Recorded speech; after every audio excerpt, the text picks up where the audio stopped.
Hey guys, we made it to season 5 of the Us People podcast. I'm your host, Savia Rocks, and in this season, we aim to empower and embrace creativity through diversity as we dive into the fascinating stories and experiences of a diverse range of individuals, highlighting their unique perspectives and creative endeavors, from artists and entrepreneurs to innovators and activists. We celebrate the power of diversity in driving creativity and fostering positive change. Join us as we engage in thought-provoking conversations like I made myself intentionally homeless in pursuit of my purpose. We're aware that a lot of people want to present and they were in my position, and what's worse, they weren't a white male, which is a joke that's even still a thing. I think my family never ever say you can't do something, so full of support for whatever dream. If I said tomorrow I want to fly to the moon, they'll probably say I wish you all the best, Mel. So guys, I just want to say thank you for supporting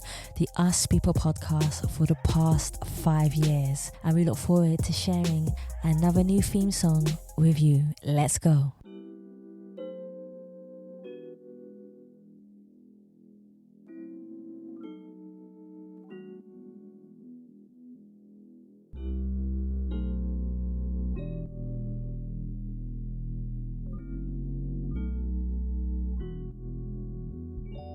I had to overcome a lot of obstacles just to get here. Embrace your inner self. Hey guys, and welcome to another episode of the Us People Show. I'm your host, Savia Rocks, and today I am humbled to have David here with me. David is an international speaker, entrepreneur, and local UK government campaigner. David, I want to thank you so much for coming on the Us People Show. How are you? I'm very well. Thank you very much for having me. It's such a pleasure to be here. It definitely is, and even we've been speaking previously before, not realizing the show was about to start, which is actually a beautiful way to start the show. So, David, I would love for everyone to know more about you, about where you came from and how you grew up. So, could you tell me about where you grew up, but also how that influenced you to be the person who you are today? Oh, wow. Diving right deep in. Okay. Okay, well, so I was born in Nigeria, in the western part of Nigeria called Ogun State, and spent my first 3 years in Ogun State before moving to Lagos. And then after my Lagos experience till I was 18, I had primary up until secondary school. Then I moved to the UK. Now, I'm British by birth, but born in Nigeria. So I lived 18 years in Nigeria, moved to the UK, did college, and then did university, and then migrated back to Nigeria for another 3.5 years. That's where I opened up a franchise store for TM Lewin at the time. But to your question on how my upbringing has influenced me, a lot of it, or a lot of my personal values as I've gotten older, has been informed by those lessons that I was taught. So I was raised by my grand aunt, and my grand aunt, I don't know if you can see the picture behind me, but it's somewhere right behind me. My grand aunt raised me at the time. And one of the things that she infused in me at a very early age, at about 9 years of age, was to go to the market. So I would go to the market and grind dough for chin chin. And so it's pastry. So I'll just go to that pastry factory and they'll flatten it, and then they'll cut it as well because they had the industrial cutters, and then I'll take it back home. This was at the age of 9, unsupervised. Now, I know that sounds very harsh, in Western was like, a 9-year-old, how can you do that? But in Nigeria, it happens. Now, I'm lucky that nothing bad happened to me, but I appreciated that early stage hard work, that early stage training to negotiation and speaking to people at the age of 9. So I probably started my public speaking back then at the age of 9. Yeah, so that's it. And living in Nigeria, of course, if you know anyone that's ever lived and survived in Nigeria, they would tell you if you can survive in Lagos, you can survive anywhere in the world. Wow, I'm gonna have to try and go over there to see if I survive. I think I actually could survive over there, depending. But I think I actually could. I love I that think you story. can. No, I think so. Definitely think so. I think one of the things that because I was brought up by my grandmother, one of the things that I always say is that my grandmother always taught me to do things from a very, very young age also. Yeah. That installs in you what hard work is and achieving hard work, so that when you grow up in your life, you know what hard work really is, and you know when you're going to go for something in your life with purpose, you know, to strive for it. So that's definitely something I agree with. My next one is most probably one of my hardest questions that I love to ask guests who come on the show. So is, can you define who you are as a person, but also who do you see when you look in the mirror? But on the reverse of that question, has there ever been a time where you have looked in the mirror and not recognized the person staring back at you? How did you manage to go from a person that you, I see it, how did you manage to go from a person that you didn't potentially feel was the person that you wanted to becoming the positive, inspirational person inside your soul that you wanted to achieve and be now? That is such a multi-layered question. It sure is. But I'll Sure. try and answer it, right? Are there times that I've looked at myself in the mirror and not recognized the person I see? Absolutely. Times without number. And I've come to evolve over time. I started off, for those who know me in secondary school in Nigeria, they will call me the social prefect. I was the party boy. I snuck in the alcohol into school, type of thing, right?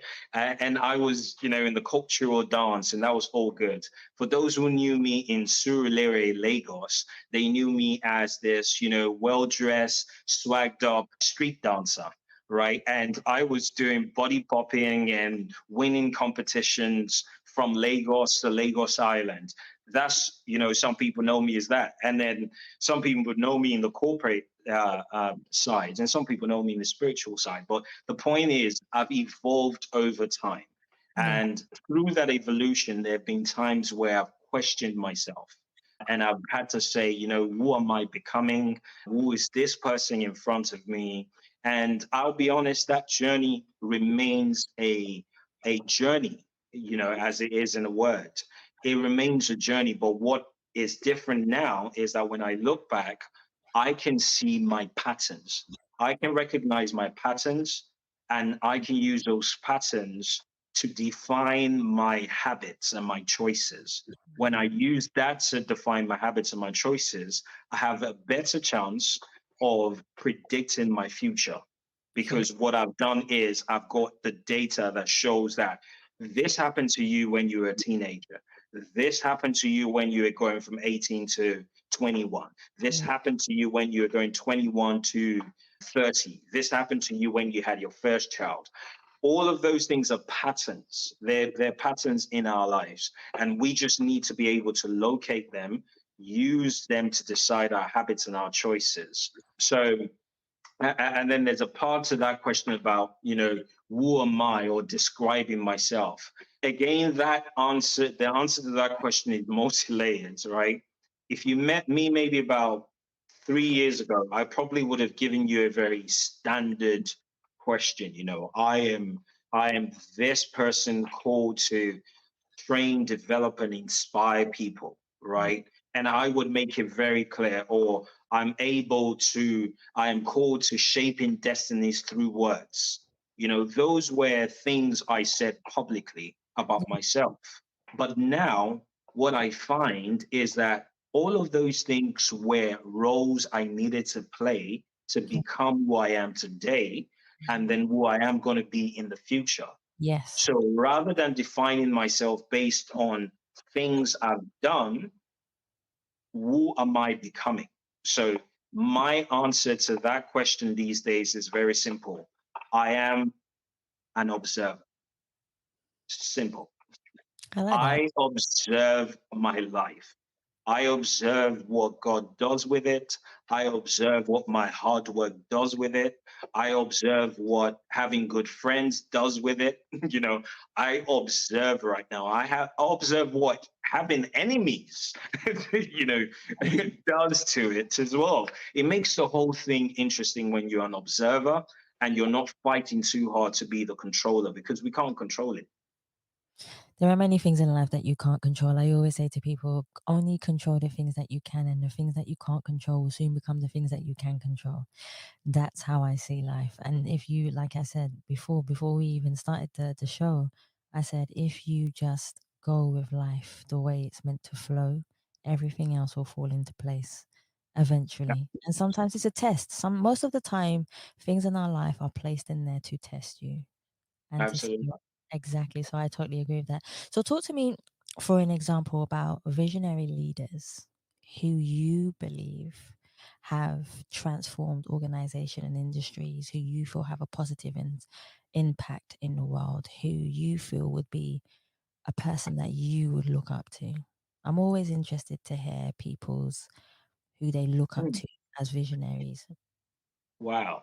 Okay, so I have them in different layers. From marketing perspective, Seth is my, sort of, I look up to him and I just think, wow, that level of transformation. I studied marketing in university, and hearing him talk about and demystifying what it means to sell a product or even gain the trust of customers, that was really transformational for me. So I started doing a course at the time where I called the Trust Capital, building the trust capital. And Seth Godin was a big influencer in that product that I had at the time. So that's the marketing side. From a business front, right, or the corporate world, or let me actually break it down from the intellectual corporate world and then the entrepreneurial corporate world. So intellectual one is Michael Porter, right? You cannot beat him. He has a way of modeling and simplifying transformation and everything that you think about when you talk about business, right? But from a CEO perspective, Steve Jobs, I know it sounds very cliche, but remains an idol. But when I also look back, I look at Sam Walton and of Walmart, and Sam Walton for me is like the godfather, and Steve Jobs is, that Al Pacino type of, a person that just is fluid, knows how to use his charm and charisma to navigate things. So that's the business front. And then I have them in other areas as well, spiritual, financial, and the list goes I on. would love to ask you on the spiritual level. Spiritual level, this is something that I really connect with. On the spiritual level, who would you say you connect with spiritually when it comes to leaders as well? Because a lot more people are becoming spiritual, not just in their lives, but in their business techniques, on how they communicate with people, on how they transcend their energy from themselves to another person, which I think is absolutely awesome. Who do you believe is someone spiritual that you connect with? Ooh. Now, from a spiritual point, I'm a Christian. So from a Christian point of view, I connect with TD Jakes a lot. And one of the reasons why I connect with TD Jakes is that he breaks it down as it is, right? He makes you understand the humanity side of this spiritual journey, right? So it lets you know that if you cut me, I'll bleed, right? And it lets you know that we're all acting crazy. Black people are acting crazy. White people are acting crazy. Everyone's acting crazy. Now, that's such a strong statement to come from a spiritual leader, but I like that because it's the reality. And then he uses spiritual principles to bring us back to solving those issues. So that's one of the things I like about him. But there's an unconventional person that I look up to these days, and I have in some way looked up to him for a while, is Tony Robbins. Okay. As a spiritual person. I know it's kind of hard for people to think of him as a spiritual person, but I can tell that he speaks from his spirit. I can tell that when he does what he does, it's coming from a place of depth and not just knowledge. It's a place of a deep desire to see people change. And there's no better definition of the spiritual world than that, right? It's purity of intent. It's the motive to seek healing and well-being and prosperity. That's the true essence of spirituality. It's not so that we hoop and jump and speak in tongues and do all these gymnastics that we do. Those things are nice. They help our emotions. They, help us get out of it's like a drug. It gives us a kick and we, shake off whatever we're going through, and then we repeat on Sunday, right? But spirituality really is about seeing purity, because the spiritual world, I say this and some people don't agree with me, but God bless their heart. I say this, that the spiritual world is agnostic. It doesn't know good, evil. It's absolutely agnostic. The currency in there is motive. Yeah. The higher you want to go in your spiritual journey, the purer your motive has to become. That's very true.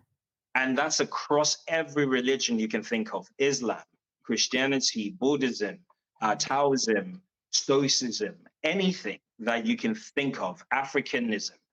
All of it is boiled down that if you want to climb higher in the spiritual world, your motives and your purity of intent must be there. It has to be there. Now, it doesn't mean that you can't have power and cause havoc at this level, but the higher you want to go, right, you have to be purer, because there's a bigger intention to life, right? There's a need for peace. The life has to be sustained. Yes. Nature has to be protected. That's how life works. Yep. Right? And you can't win against nature. That's the fact.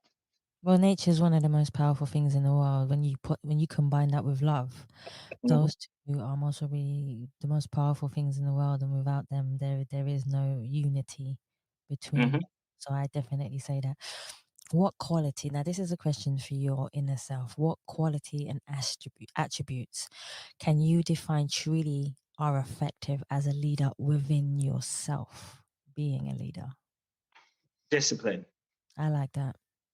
Discipline. I think most of my leadership problems in the past, when I look back now, it wasn't an actual problem. It was a discipline problem. I either didn't discipline myself enough to get as much information that I needed to have had before making that decision, or I didn't discipline my passion or my vision, or I didn't direct myself based on my values. All of it is discipline, right? Because it's okay for you to set goals. It's okay for you to have SMART goals, specific, measurable, they're, relatable, they're trackable, all of those words that you can think of. You can have a business canvas for your startup. You can do all the customer profiling, but if you don't discipline yourself to do the actions that came out of that activity, then you're not going to succeed as a leader, or at least your success will be short-lived. So discipline is key. And I think that's number one. Number two that I'm learning this day would be to talk less and do more. I think we have too many talkers, and that's creating this echo chambers at different fronts. People are using it as machinery for their politics and all sorts of things, right? Because people are talking too much. Do, act, get involved, do something, right? Action is leadership. You cannot separate that. There's no way anyone can be recognized as a leader in business, in military, or anywhere that they've not taken an action. That is true. That is true. So I've not seen anyone. So discipline and action. If I was to turn around to you, David, and say, if you were to become a political leader tomorrow and you had all the power, strip away ego and pride, because those two things are on another level. We can talk about that today. I know we could. Yeah. If I was to turn around to you and say, David, if you were in a powerful position to change the world in your way, becoming a political leader, what do you believe would be one of the first things that you would change? In action, not in talking. In action. Not in talking. So is this UK based or is this globally? I tell you what we do. We'll do two. We'll do UK based and then we'll do internationally. Okay. I think the UK will be to really scrutinize policies that further creates a wealth gap between one race to the other. I think if people can feel satisfied or their hope can be built on tangible policies that supports their dreams, then, we can solve a lot of social issues, knife crime, gun crime, all of those things, we can solve it because most reasons why people do what they do is because they want to make some sort of money to take care of their family or themselves. It's not so much to post on social media. Social media is a new development, but people have always wanted to provide for themselves and their families. So if they have policies that gives them confidence that the country is looking out for you and you are the country as much as you are a worker, an employee, or a data point in this economy, you are the country. Without you, there will be no country, right? So if we make that messaging really clear and look at those policies, I will be absolutely satisfied. That would be my dream. And I don't think it's difficult. It's just the political will that needs to be done. And it will be a multi-party conversation, right? It's not going to be Labour, Conservative, Lib Dems, none of those conversations. It will be actually cross-party. This is the state of the country. The UK getting out of the EU was a big mistake. Yes. And that's causing, and that's probably going to even escalate further some of the issues. So we are going to go, as a country, we're going to be less of a power force as we think we are. We might be ceremonial power forces, but we might not really be making those key decisions on border regulations and things like that. So I think we need to make that messaging clear. Policies, cross-party commitment. Globally, I have an affinity towards the Black race and the African race. I think Africa is going to be one of the largest economies by 2030. And it is one of the largest economies continent-wise at the moment. We have a booming young force. We have a growing population in global south that can be served from that continent as well. So human capacity, the resource is great. Now, we've not even talked about the other natural resources that still remains a value on the continent. So you have human capacity, you have resources that would really make an impact. It can drive innovation when it comes to nuclear, to reduce climate change or reducing or producing more food because of food shortages across the world. All of those things can be sparked from that continent. And one of the reasons is because when you go to that continent, they're hungry. Africans are hungry. In the West, we're a bit too, we're too satisfied. It's too satisfied. It's like, if this doesn't work out, I'll do this. We have so many options. We have so many options in the UK and in the West, right? That's but true. In Africa, they don't have. They have to be their governments. They have to be their local government. They provide their own water. They provide their own electricity. They provide their own security. So these guys are hungry. That is, in my view, one of the most important things you need for creativity. Yes. Because when you give someone who has no option but to find a way, they will find a way. That's true. Right? And they have nothing to lose. So on the global stage, what I would really love to do is, from an African continent point of view, how can we foster that resource? How can we foster that human capacity development?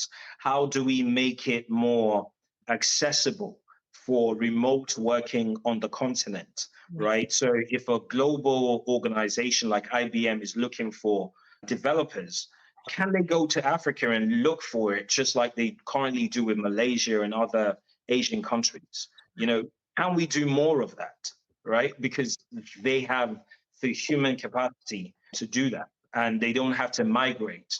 I will tell you, as a third generation migrant in this country, Yeah. even to the point of my grandmother's passing 2 years ago, this time 2 years ago, right? She still desired to go back to Nigeria after 60 plus years. If most Africans had the choice to not leave the continent, they will not leave the continent. I tell you that. That is true. At least 7 out of 10, right? And that's me being meager. I would say 9.9 out of 10 because they have better sun, right? No, Sun's out most of the time. My grandmother said exactly the same thing. She moved from St. Lucia to come to London, and they worked and worked and worked and worked, and then they went back. And I said to her, why are you going back? Because you've got everything here now. And she said to me, I don't want to be in the cold. That was her first answer. That was her first answer. She said, I don't want to be in the cold. And then I put my hands up and I said, go back. So I do understand the concept. And it's a slower life. That's what she also said to me. It's a slower life. You can actually observe and take everything in that you're doing in your life when you're back over there, and you can be yourself. Where here it's fast, everything is fast. She said it's too fast for her, so she wanted to go back home. Completely agree. Yeah, I agree with you, definitely. So that's definitely one of them. The next one, I believe, will actually be an attribute to the answer that you've just given me, is diversity and inclusion. And the reason why I'm going to say this question is because in organizations, I believe there is not enough. Yes, it's changing slowly, but I still don't believe there is enough diversity and inclusions in big organizations. How do you feel we could change that narrative? And how do you feel organizations can also change that as well? Put their money where their mouth is. Oh, they've got a lot of money.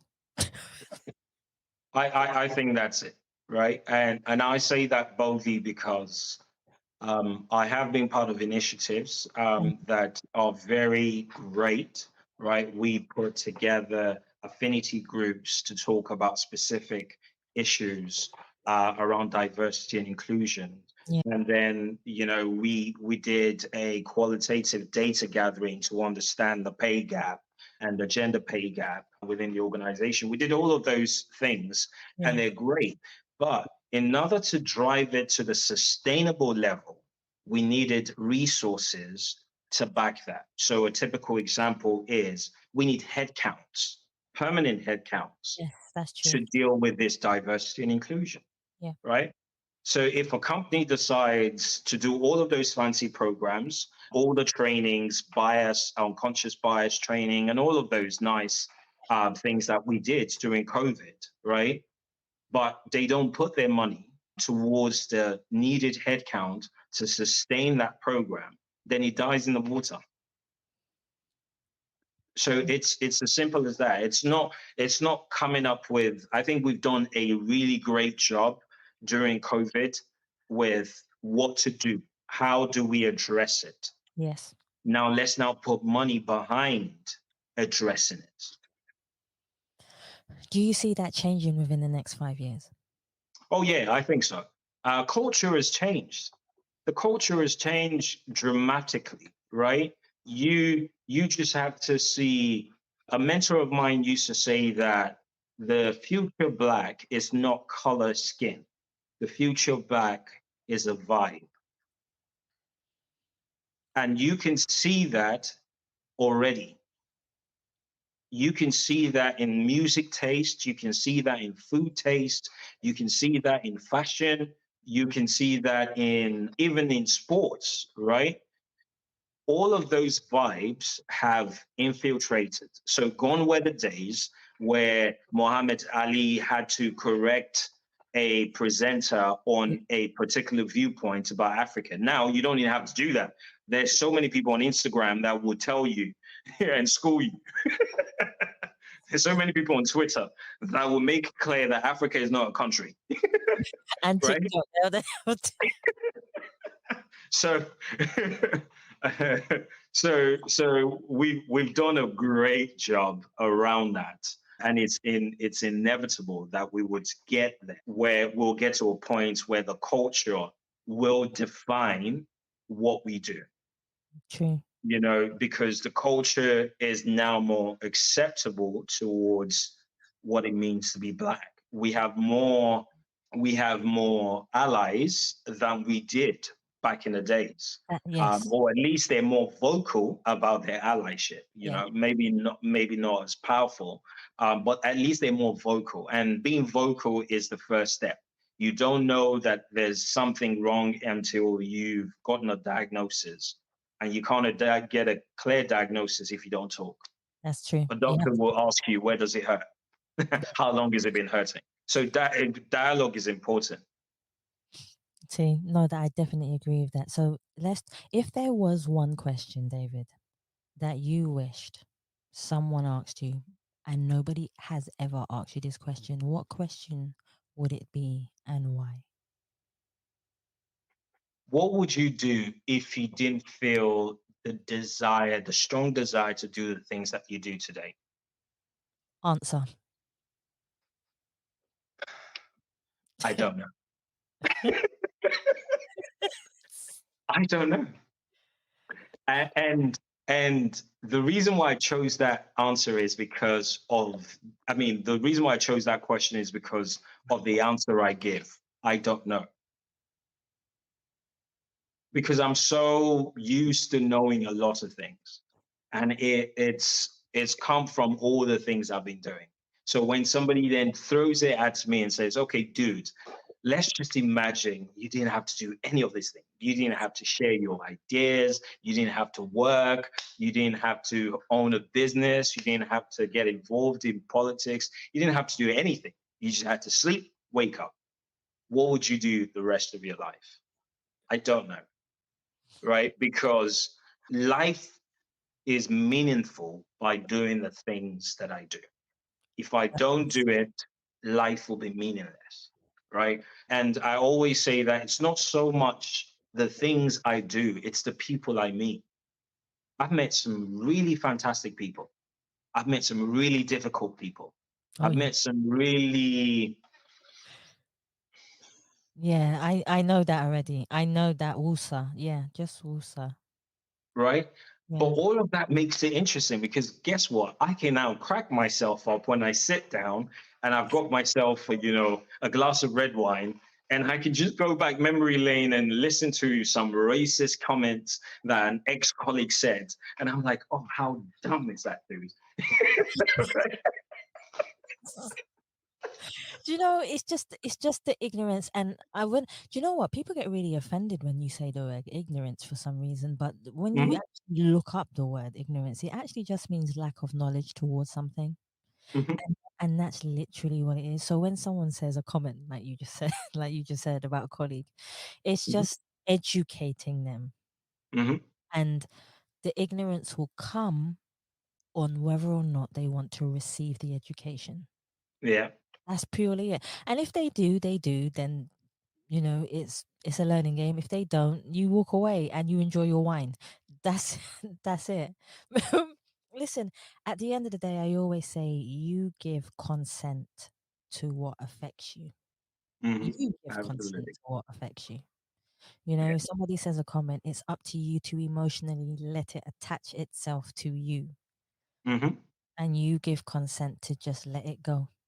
Just let it go. And I've always lived life by that. And I find that living life in that way gives me more positivity, gives me more compassion and kindness, and gives me more gratitude for everything that I live for in my life and the purpose that I strive to be within myself. And that is a lesson that I try to share with everyone. Whether they want to take it is completely up to them. So the next one I have for you is actually talking about mental health, men's mental health, because it's just as important for men and women to be able to understand what mental health is and how it contributes to their lives. How do you feel that men are now when it comes to mental health. Whereas a lot of men, maybe yourself as well, I don't know, but a lot of men when they were younger were told your emotions as a man, you have to be strong or you have to be whatever you need to be. How do you feel now, you being a man, and your importance of speaking out about your mental health and how it affects you? So maybe about 3 years ago, I was unconsciously ignorant of mental health. Now, I advocated for well-being practices. I advocated for exercise. I advocated for writing. I advocated for the importance of reading and socializing, all of these things that help a good mental health. But I didn't know that mental health is in itself a health challenge, and it's a big health issue that we need to take a lot more seriously than we currently do. We need to treat it with the same level of urgency as we treat some cancers, right? Because it is cancerous when somebody is mentally ill. Yeah. One stage or one element of it could trigger something else, right? A simple anxiety could trigger psychosis. A simple anxiety could trigger schizophrenia and hallucination. Yeah. And it all started with someone just feeling anxious and they can't explain why they're feeling anxious, right? So we need to take it seriously. Now, for men, I think is even more important because we are more prone to be more violent than other genders, right? And that's because we have learned by force to express ourselves growing up, Yeah. right? The average man grew up on a performance-based structure, right? He could get the girl in school, Yeah. right? Or he could get good grades in school, or he could play basketball, or he could play football. Everything was performance based. A woman could potentially go through her life and not be judged based on her performance and just purely on her beauty. Now, that's another problem, but or her emotional intelligence, right? But my point is, as a man, you are performance driven, and performance always has to have a winner and a loser, right? So we get into that mode when we deal with things that we cannot fully explain. We can't explain why we wake up feeling angry. We can't explain why we we are irrational or erratic, right? But some of it is based on, maybe undiagnosed ADHD. Yes. A lot of it actually is. And a lot of people don't find out until they're actually older. So you go all your life doing all of these things, right? And you don't know that it's your condition, which is manageable, which you can work with, you can live with. You have Richard Branson that's been an advocate for it for years. He's been talking about his dyslexia and other mental health concerns that he's had, right? So we just need to make that okay to talk and not say you're being wimpy or you're being girlish or you're holding on to that too much. No, it's okay for the man to feel anger, for him to feel fear, for him to feel whatever feeling he feels. He needs to learn how to cope with that feeling and be a productive citizen. That's all he needs to learn. But the school doesn't teach you that. No, the school doesn't teach you many things, and we can talk about that all day. Listen, David, me and you can sit down all day and talk about so many different subjects that should be in schools, one being Black history, just throwing it out there, and so many other things that I think would be a beautiful attribute to people's minds, regardless of their cultural backgrounds. I would definitely say, what do you believe are your values in your life, but also how do those values tie in with your purpose of what you believe you're doing in your life? Okay. All right. So My values, I have altruism, excellence, family, love, faith, and curiosity. Those are my 6 values, and those 6 values guide my life. They guide my appetites as well, right? Excellence. I want things to be done excellently, and that also influences customer excellence. When I had a store, I ensured that customer excellence was our key differentiator factor, right, in that market. So excellence is one. Family is another one. Now, I have a very broad definition of family. Family is not just blood. Family is much broader than that. And there's a scripture that I live by, which says, God has set his solitary in families to say that, God places a huge importance on family. So anything that wants to break families apart, we should be careful and we shouldn't move by our emotions on that. And then curiosity, I am curious. I've done some things that some people look at me and like, I can't place you. Are you a Christian? Are you not a Christian? Are you this? Are you that? Are you Nigerian? Are you British? Are you this? Are you American? I'm like, I don't know. Right? I live by curiosity. I'm curious about the knowledge. I go after it. I read about it. I try and experience it. And that's helped with, wealth of knowledge. Now, love and faith are also critical, right? I try and guide my principles around love. Can I do this job do I love this job I want to do? That's a question I ask myself. Do I love, or can I find love in this thing that I'm about to do? Right? If love is missing, if it's only going to make me hate myself every morning, if it's going to make me hate the world and hate people around me, I don't get involved in it. Right? So love is there. Faith is also a value that I live by. And that faith element is that I'm much bigger than myself. Yeah. Right? That there is a force out there that is committed to my success. Yeah. It's not debating if it wants me successful. It's committed. Even if I'm not committed, there's a scripture that says, even our faithlessness cannot stop God's faithfulness. Yeah. Right? So it's inevitable. So faith, I try and set goals around my faith on a regular basis, whether it's reading the Bible or reading other spiritual books outside the Bible, so that I can balance my thinking and balance my theology and my knowledge about something. And then the last one is the altruism, right? I always look for an opportunity to give, because when I wrote my first book, I try and study billionaires in the world. And one critical principle they live by was the giving, right? Warren Buffett, in the year that he chose to give out the most money he had ever given out, was the year he became the richest man on earth. Yeah. Right? So this principle is there, right? Whether you believe or not, giving is very important. If you want happiness, give happiness. If you want joy, give joy. If you want compliments, give compliments. If you want trouble, give trouble. No. Don't give that one. So, David, don't make people give that one.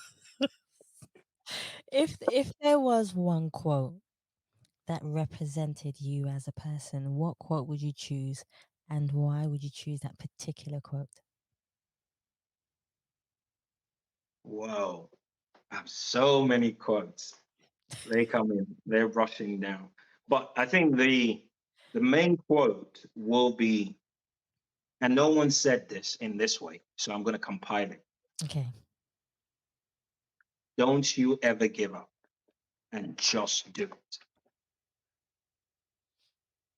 Don't you ever give up, and just do it. Whatever you are clear on your mind to do, just do it. I like that. It makes sense. You have to be clear. You have to be clear. It doesn't mean that there's no risk, but you have to be clear that you can live with the consequences. of There's what always you're about to do. there's Yeah. always risk in absolutely everything you do. Even waking up in the morning, there is risk. You know, everything you do in your life is risk, but we take risks to enhance ourselves, to evolve as people. And that's what we Hmm. carry with us spiritually and mentally. That's one of the things I always say. What do you believe you are most proud of that you stand for as an individual? Ooh, I think my heart. That's good enough. You don't even need to say anything else. Yeah. Yeah, I think my heart. No, that's good enough. That's good Yeah. enough for me. Because we're gonna go to that part where you talk about purity. You know, the Hmm. level where you want to go up, the more pure you Hmm. must. There's your heart. Your heart, like the Egyptians used to do, use your heart.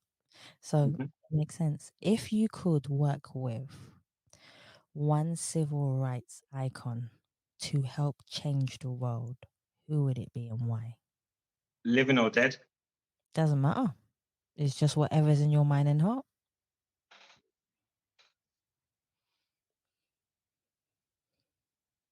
Dead, it will be Haile Selassie. Oh, Yeah. He was such an intelligent man.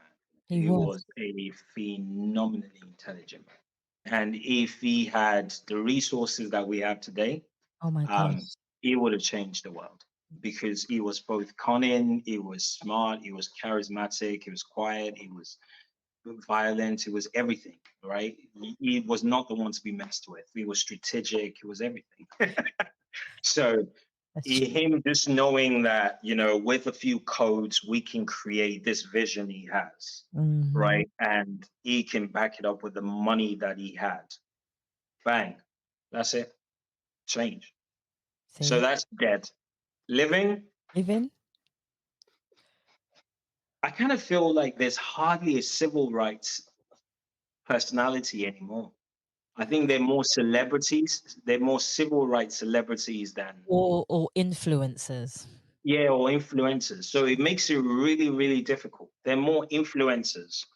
Very few of them have a skin in the game. Very few. They're great at giving speeches and oratory stuff and stand-ups and quick quotes. They're really good at that. But very few of them have a skin in the game. Someone was saying to me yesterday, oh, there's a friend of his that he flies around, no, that she flies around the world to talk about climate change. And it finds it ironical that she's always flying, talking about green gas emissions to go talk about it. Maybe we should put her on a boat instead. She could choose to be digital fully, No, completely. that is free as well. She could choose. That's free as well. She could. But this is what I mean about influencers and it's the backbone. I don't see many people with that backbone anymore. So Hmm. it's a hard The one. conviction is no longer there. Exactly. You said Yeah, it. it's more Exactly. entertainment than anything else, And right? We're we entertaining ourselves and people around us. no, we don't need entertainment. Yeah. That's one thing we don't need. We need change with the action, like you say, but we don't need the entertainment. If I Hmm. was to say to you, David, and you would like to share, what is the hardest decision that you have ever had to make that created change in who you are as a person? Letting go of somebody I love so much. It's always love. Yeah. Mm, I think that's the hardest decision. yeah. Yeah. I think That it's was really difficult. yeah. I think when it comes to letting go of someone that you love, it will always linger in your heart. But if we choose to put it in a good place, this is what I always say. If we choose to put it in a good place, the reason why I say that is because we were the lucky ones to have that person in our lives in the first place. Mm, Regardless of how we lost them, there are millions of people out there in the world who will never ever get to feel that type of love that we felt. mm, That's absolutely. That's how I keep people in my heart. That's how I do it. Yeah. And I always share that with everyone. Yeah. So that makes total sense. If Yeah. I were to say to you to choose one song, I love this, to choose one song that represented you as a person and that was the soundtrack of your life, what song would you choose and why? Summer Rain. Oh, that's a good Summer, one. Summer That's Rain. The video of it, the biggest memory of my life, or one of the biggest memory, was running and playing in the rain in Nigeria. I mean, it was so beautiful. You know, you just kind of slide through the floor, play. Summer Rain, because I really hope that it always rains in my life. You know, that, you know, summer comes, regardless of all the seasons, summer rain stays consistent. I like that. When was the last time that you felt totally at peace with yourself? Today. Today. Hey, And it was a conscious decision, right? It was a right. conscious decision. Even right now, as I'm speaking to you, right? I'm the kind of person that, you know, as I'm talking, I'm listening to myself talk. Yeah. So 90% of the time, I'm talking to myself more than I'm talking to the person. it just it just happens that what I say makes sense, Well, and it it makes sense. resonates. It makes sense, and I'm sure that anybody who's listening now, all it is, anytime there is an interview between two people, a person who is on having a bird's eye view and listening, they'll take the pieces of the story that we're telling of your story and they'll resonate it into their life. That's what they'll Yeah, do. And yeah. that and that's good enough. So if I was to say to you, David, when you believe that you have done all of your purpose that you can do in your life, what would you like your legacy to be in this world? Hmm. Mm. Mm. That he empowered people mentally, spiritually, and financially. Oh,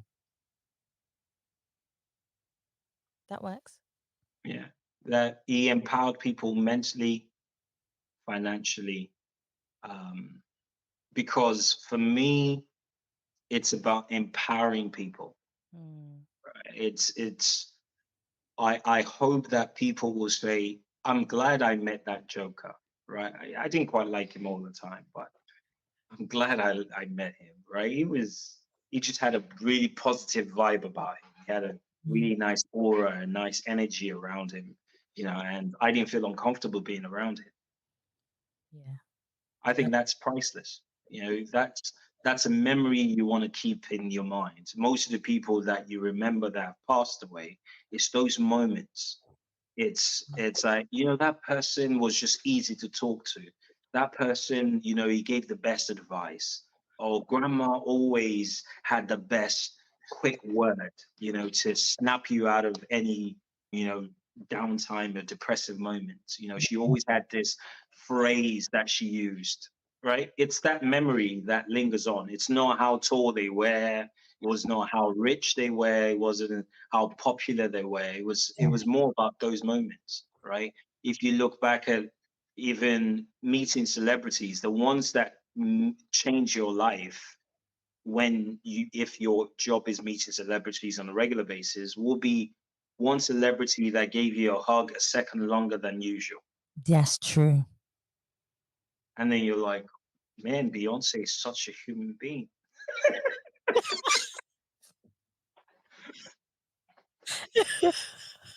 You a Beyonce fan? Now, Okay. Oh, so David, you can cut that part out no, of this don't worry. interview. Don't 'Cause worry. I don't want to be thrown in the beehive. You will never be thrown in the bee. Listen, at the end of the day, this is how I see it. Not everyone's gonna like everyone's music, and not everyone's gonna like something. Everyone's gonna have an opinion on something. So it's totally I've fine. evolved over time, I must say. I've evolved drastically. Now I can listen to Beyonce and enjoy it. I admire her. I mean, from 1997 till date, and She's still doing what she does. She's a great performer. She's Yeah. got great energy about her, and she's doing a great job raising her kids. I mean, so she's a good one. She's a good one, right? I don't submit to everything she talks about, but she's a good one. That's literally what I mean. In life, there are going to be people who say things that you resonate with, and then you don't resonate with, and that's why this is the most beautiful thing about life, is the fact that we have free will to create the choices that we want to, and everything in life is a choice. And even if you feel like you've made a mistake with the choice that you've made, you can counteract that choice with another one, pushing you forward. So I always say that. So my final question for you is, I would love for everyone to be able to find you. Where can they find you or see you or speak to you or find out what you do, David? Please tell us. Sure. So my website is SD Onamusi. That's SDONAMUSI.co. So you can check me out on my website or on all social media handles at SD ONAMUSI. So SD Onamusi on all social media platforms. I'll love to connect with you. So do reach out. There you go. Guys, please do reach out to David. He's an awesome person, and he made my job as an interviewer so easy. David, I want to thank you so much for coming on the Us People show. You've been superb. You've been who you are. You've been humble. You've been kind. You've been honest, and the confidence shines through. And I wish you every success in everything that you do moving forward. Thank you so much.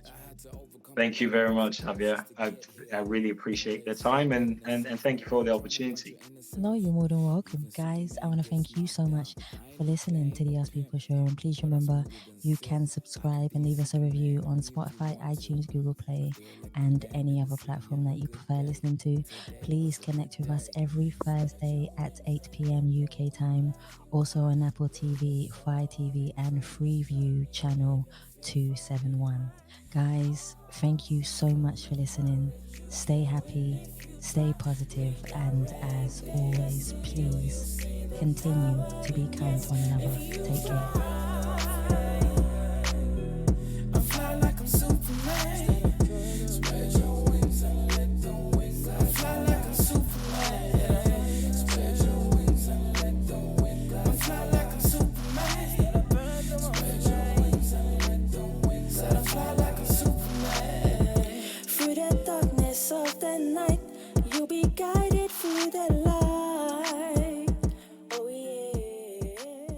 I didn't discipline myself enough to get as much information that I needed to have had before making that decision, or I didn't discipline my passion or my vision, or I didn't direct myself based on my values. All of it is discipline.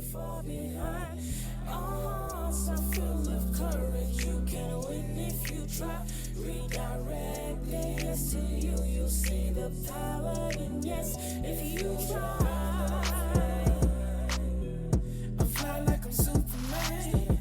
Spread your wings and let the wind fly. I fly like I'm Superman. Spread your wings and let the wind fly. I fly like I'm Superman. Spread your wings and let the wind fly. I fly like I'm Superman. Spread your wings and let the wind glide you high. We're just soaring through this journey, leaving fear far behind. Our hearts are full of courage, you can win if you try. Redirect the yes to you, you'll see the power in yes if you try.